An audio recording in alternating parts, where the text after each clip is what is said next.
Well, good evening, everyone, and welcome to another round of the Game Show Speak podcast. I am your host, Dante Pittman, and joining me is my man, as always, Michael Babadier. Greetings once again, game show fanatics. It's time once again for another game show speak. Get your hands on buzzers. Yep, all right, let's get it started. As Black Eyed Peas would say, let's get it started in here. Let's get it started. Ha. Hmm. All right, stream's been added.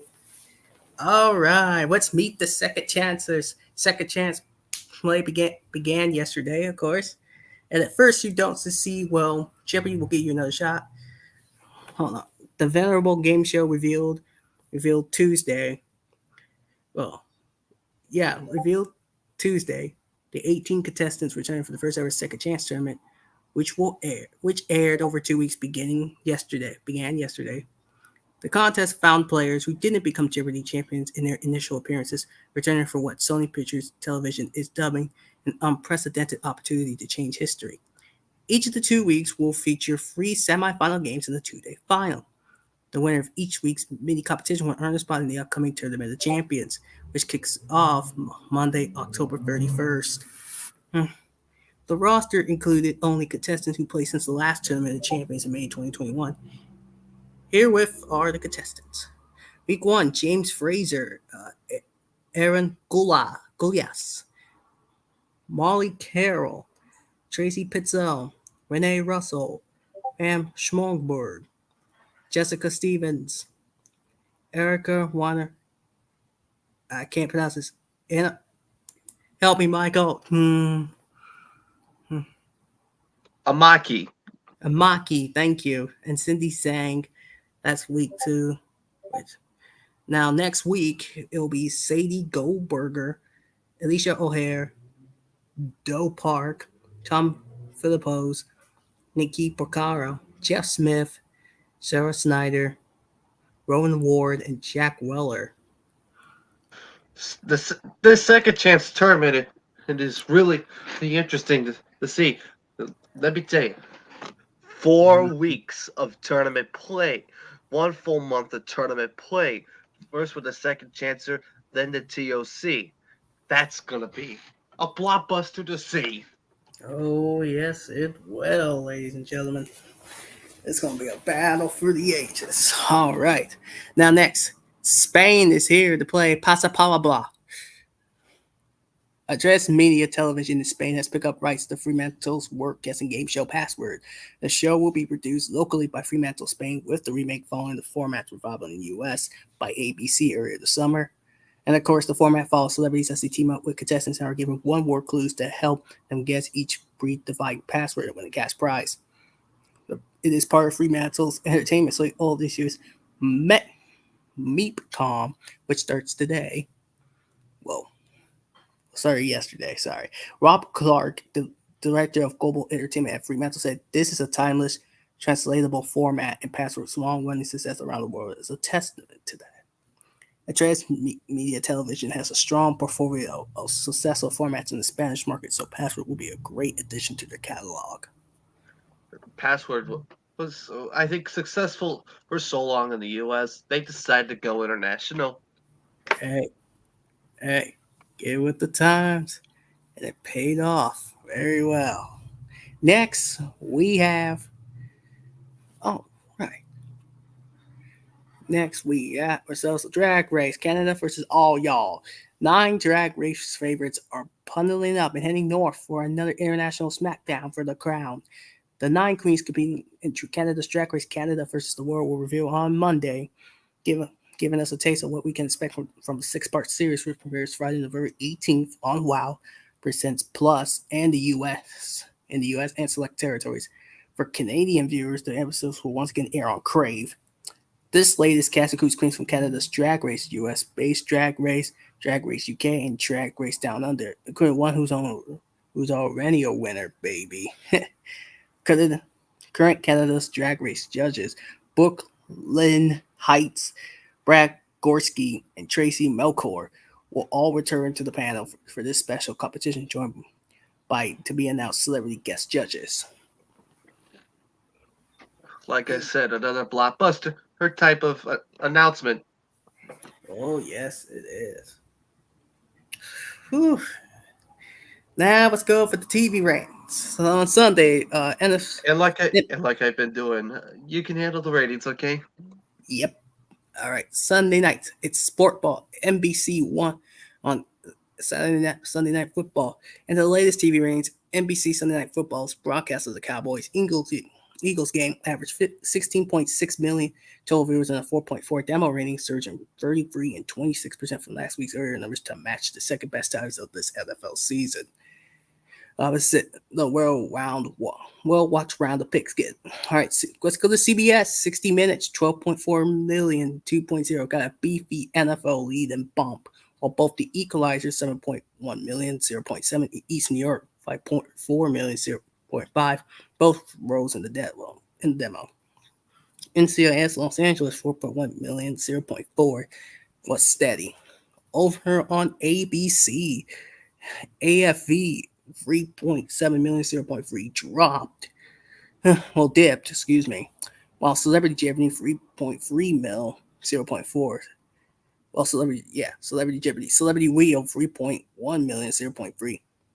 And Eventful episode, The Rookie 2.9 million, 0.3 were all steady. The, the CW. Over on the CW, Family Law 301K, 0.1 was down 21% in the audience, while Kroner 387K, 0.1 dipped in both measures. Over on Fox, we have The Simpsons did 1.1 million, 0.3, followed by The Great North 893K, 0.2. Bob's Burgers 876K, 0.3, and Family Guy's 959K, 0.3.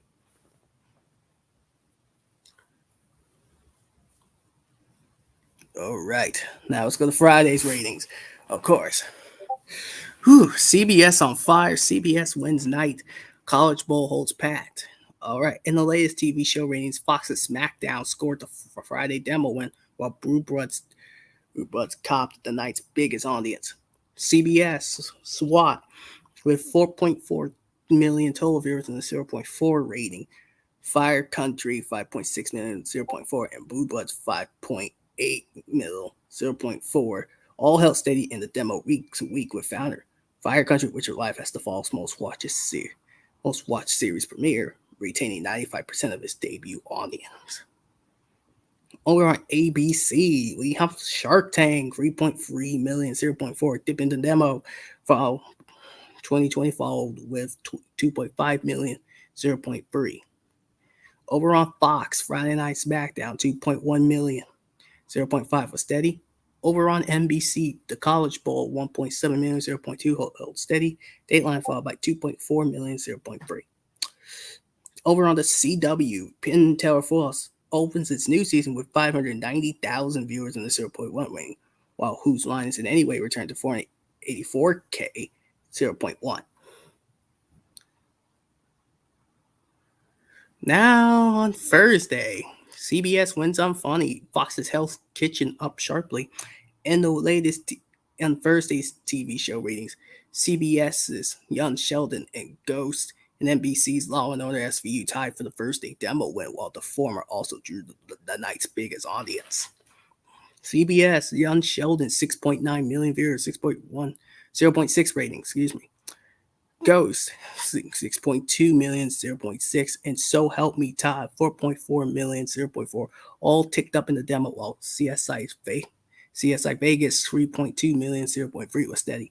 Sheldon is looking at its best audience since April 21st, while Ghost is poised to report its best since January 20th.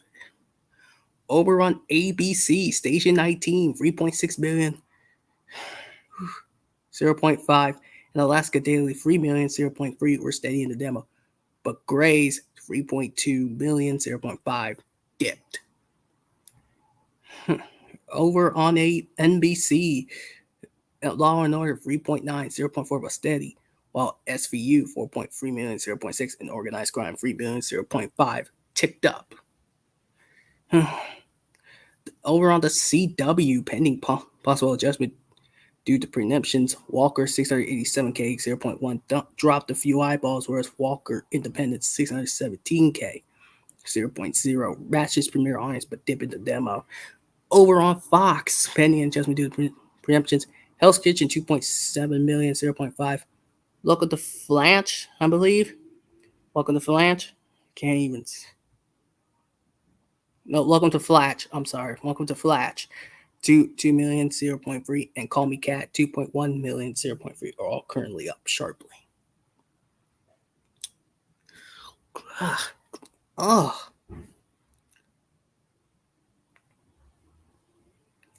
whew. Okay. Michael, ready. You forgot Fox. Oh, I already said Fox. Michael, I already said Fox.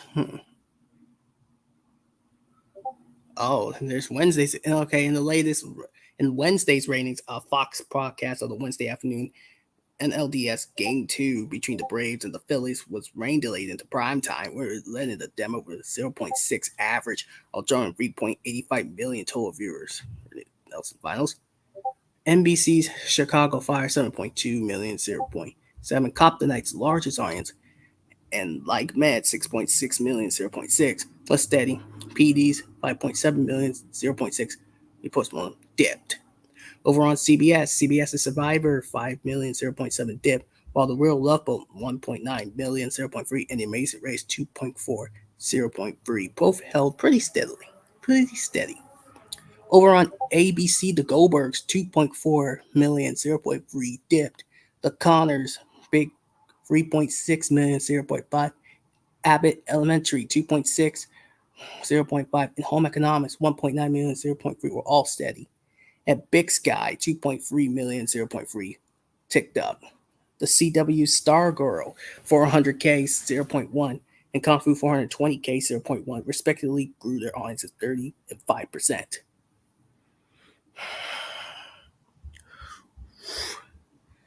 All right.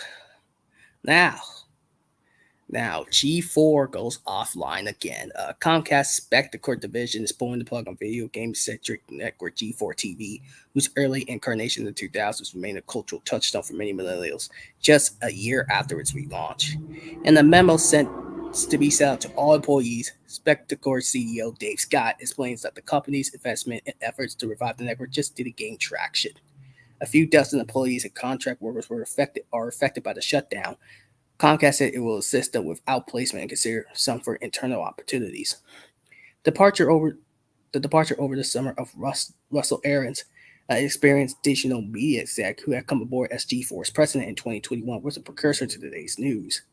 Her duties were added to the portfolio of Joe Marsh, a Comcast Spectacor vet who has been CEO of T1 and Air National Esports joint with Korea's SK Telecom. The current iteration of G4 is smaller and less focused on traditional linear TV than was its predecessor. It has announced a programming slate including a revived version of original G4 mainstays Attack of the Show and X Play, plus comedy boosted Japanese competition series Ninja Warrior Esports competitions and Dungeons and Dragons limited series. Man, Just wow. Couldn't believe it myself. All right. Now we have the Food Network winding up its season eatings beginning November 8th. Do you mind if I leave the food for let's make it down? Yeah, sure, of course. Tis almost this season. The Food Network is ready to celebrate with a full lineup of festive series and specials for the whole family to enjoy. This holiday season, for the first time ever, Bobby Flay and the all-star roster of guests go head-to-head of Coronary Yuletide and cheer in the 6-episode series Beat Bobby Flay Holiday Throwdown, premiering Tuesday, November 8th at 9 p.m. Eastern Pacific. A new season of Christmas Cookie Challenge, hosted by Reed Drummond and Eddie Jackson, returns Sunday, November 6th at 8 p.m. Eastern Pacific. Let the finest cookie makers in the country continue to dazzle the judges with their magical creations. Immediately following at 9 p.m. Eastern Pacific, Holiday Wars is back with host Jeff Morrow, leading 9 teams of masterful cake and sugar artists through seasonal theme challenges to create mind-blowing and seasonal delicious cakes. Yes, I can still get the rules. Okay. On Monday, November 7th, 8 p.m. Eastern Pacific, Jesse Bummer hosts Holiday Baking Championship special 2-hour premiere with a dozen of the best holiday bakers competing to determine which one rises above them all. Following at 10 p.m. Eastern Pacific, the Sweet Spin-Off Holiday Baking Championship Gingerbread Showdown hosted by Call Hall features top-notch gingerbread artists in the battle for total sweets domination. On November 21st at 9 p.m. Eastern Pacific, host and judges Duff Goldman and Valerie Bernelli challenge four unforgettable past competitors to make turkey day cakes in the 1 hour special kids baking championship gobble goodies. Duff and Valerie return on November 28th at 9 p.m. Eastern Pacific with Kids Baking Championship All-Star Holiday Homecoming before previous winners return for a 1 hour special that brings on the holiday cheer. Food Network's fourth quarter programming is a holiday wonderland for viewers year after year, reaching more than 59 million P2 plus viewers with Holiday Baking Championship coming in as the highest rated title of 2021 among P18, and this year offers even more delicious fun since Jane Lanham president and home food content and streaming. Warner Brothers Discovery Food Network's holiday program has become a tradition in homes around the country, and we love that families get together to share this magical time of year with their favorite food personalities and what's the joyous shows we have to offer. Isn't Duff Goldman the ace of cakes though? Yes. I, I, I was wondering. That's all I wanted to want. That's all I wanted to ask on that because yeah. So there you go. All right. Now, Netflix is unveiling their ad supported tier from the referred. Netflix is undercutting Disney Plus on price by $1 a month as it prepares for a landmark expansion into advertising supported streaming. The company said its new subscription tier, basic with ads, will cost $6.99 a month. It launched November 3rd in the US, more than a month before Disney's December 8th rollout of the ad-supported version of Disney Plus. Canada and Mexico will get the new plan November 1st, and 2 days later and go live in the US, Australia, Brazil, France, Germany, Italy, Japan, Korea, and the UK, with Spain following on November 10th in the US. In the US, the entry level price will be less than half of the cost of the most popular tier, standard, which is $15.49 a month. Disney has announced both price hikes and a new ad-supported version of Disney Plus. When that new tier launches on December 8th, it will be $7.99 a month, which is currently the standalone price for the ad-free Disney Plus. After December 8th, the ad-free Disney Plus will go to $10.99.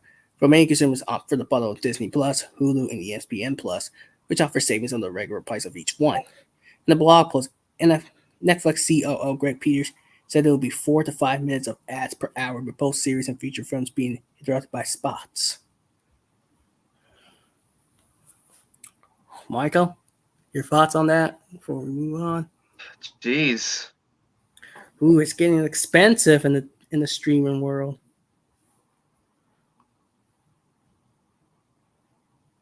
All right. Here we go. All right, the best in TV is being honored at the National Television Awards of 2022. Nominees were announced in August, with Peaky Blinders, Hopstopper, and Bridgerton all receiving multiple nods. Voting from the NTA's closed hours ahead of the ceremony, which was broadcast on ITV on Thursday. While this morning's flagship hosts Holly Willoughby and Philip Schofield were snubbed for this year's nominations, others in contention included their colleague Alison Hammond, as well as Bradley Walsh, Graham Norton, and Anton Deck, who won in 2021 for the 20th year in a row.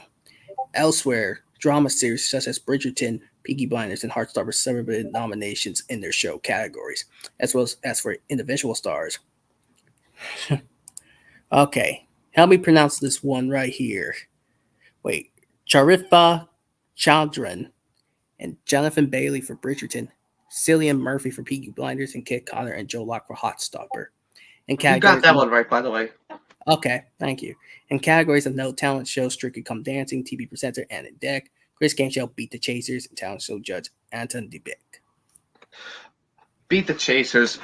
Doing some great business once again. I mean, you got to give credit to the chase.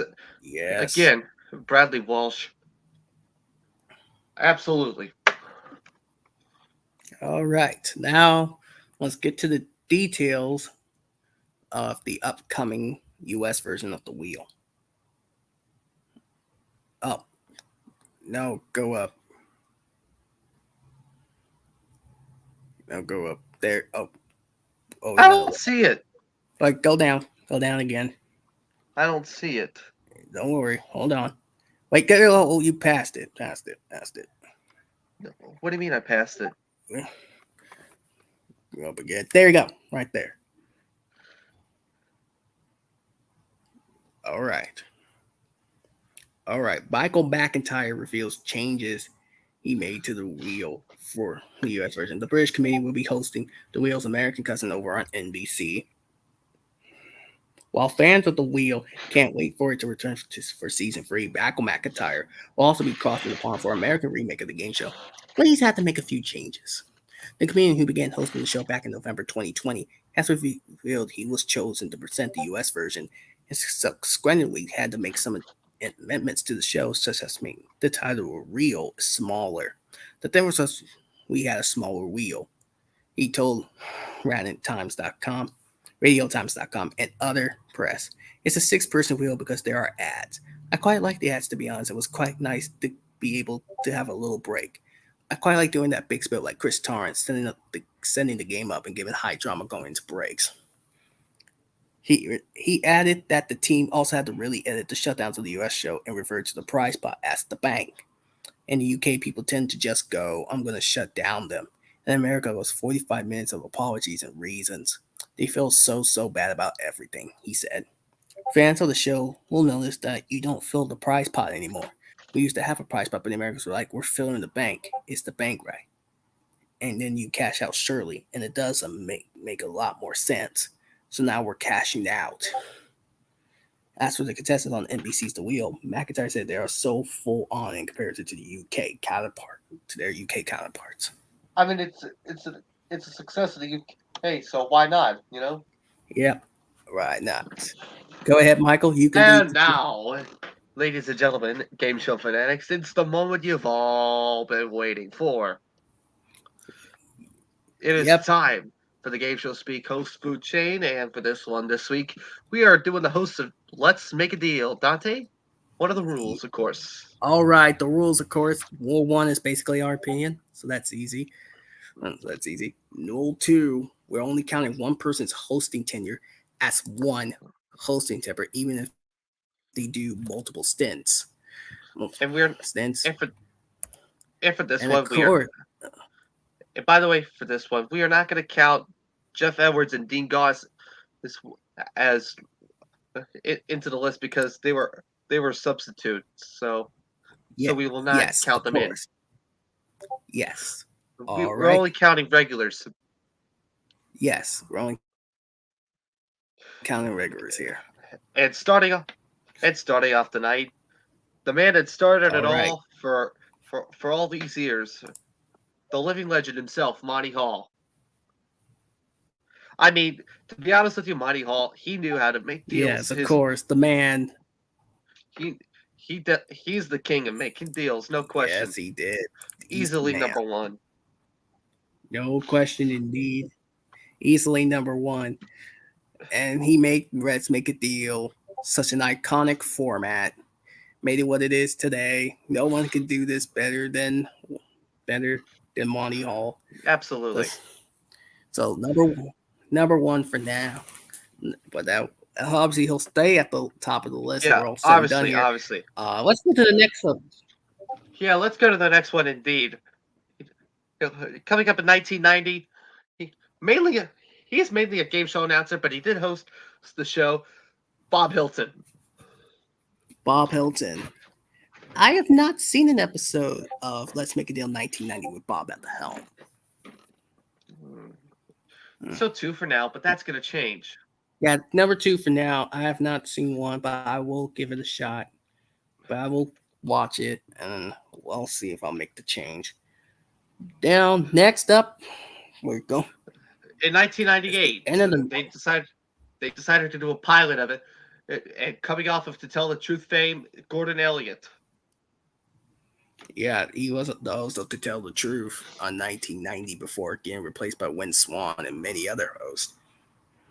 And he also went on to do It's Your Chance of a Lifetime 2 years after this. What do you think about Gordon Elliott, though? Ooh, it's a tough one. It is I a mean, tough one because he did so good.